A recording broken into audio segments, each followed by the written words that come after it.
Hi friends. வீக்கெண்டில் 2 நாளில் 1 நாள் ஃபுல்லாக நான்வெஜ் போயிடும். அடுத்த நாள் வந்து கண்டிப்பாக வெஜ் தான். ஸோ வெஜ்ஜு செய்யறதுக்கு மத்தியானம் செஞ்சேன்னா ஏதாவது சோம்பேறித்தனம் ஆகிட்டு வெளியில் வாங்கிக்கலாம் அப்படின்னு தோணிடும். அதனால அந்த மாதிரி வேண்டாம் அப்படின்ட்டு காலையிலேயே இன்றைக்கி வந்து சொரக்காய் சாதமும் வெஜிடபிள் குருமாவும் ரெடி பண்ணிட்டேன்.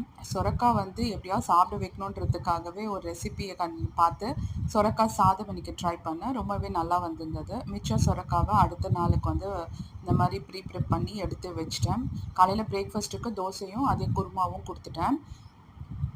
அதுக்கப்புறம் நாளைக்கு என்னென்ன தேவை அப்படின்னு சொல்லிட்டு ரெடி பண்ணி வச்சுக்கலாம் அப்படின்ட்டு துணி வந்து துவைச்சாச்சு. துணி துவைக்க போட்டு தான் சமைக்கவே வந்தேன். துணி ரெடியாக இருந்தது. ஸோ அதை எடுத்து காய போடணும்.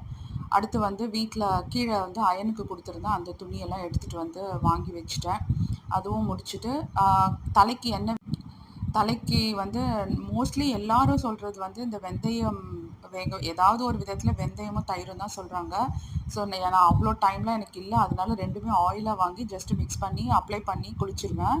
அது உண்மையிலே ரொம்ப நல்லாயிருக்கு. நிறைய முடி கொட்டியிருக்கு. கொஞ்சம் ஆஃபீஸ் ஒர்க்லாம் பண்ணுறேன். எனக்கு ரொம்ப பிடிக்கும் ஆக்சுவலாக. ஏதாவது பெண்டிங் ஒர்க் இருந்தால் முடிச்சு வச்சுட்டா நமக்கு ஓகே முடிச்சிட்டோம்.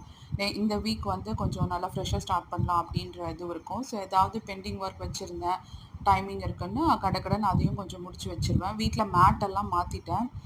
அந்த மாதிரி கொஞ்சம் இந்த ஒர்க்லாம் முடிச்சிட்டேன்னா அந்த வீக் டேஸில் பார்த்தீங்கன்னா வேலை கம்மியாக இருக்கும். ஜஸ்ட்டு போயிட்டு வரோம், அந்த வீக் அப்படியே போயிடும். அப்புறம் துணியும் வந்து துவைச்சதை எடுத்துன்னு போயிட்டு அதுக்கப்புறம் காய போட்டு வந்தேன். செம்ம வெயிலுங்க இங்கே.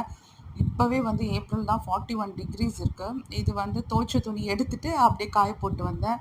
நானும் கொஞ்சம் ரிலாக்ஸ் பண்ணுறதுக்கு கொஞ்சம் சாப்பிட்டுட்டு டிவி பார்க்குறேன். ஆனால் டிவி போடவே இல்லை. ஜஸ்ட் ஆன்லேயே இருந்துட்டு சாப்பிட்டு முடிச்சிட்டேன். இந்த 11/11 வந்து இதுதான் என்னுடைய மேனிஃபெஸ்டேஷனோட பிகினிங். நிறைய சேஞ்சஸ்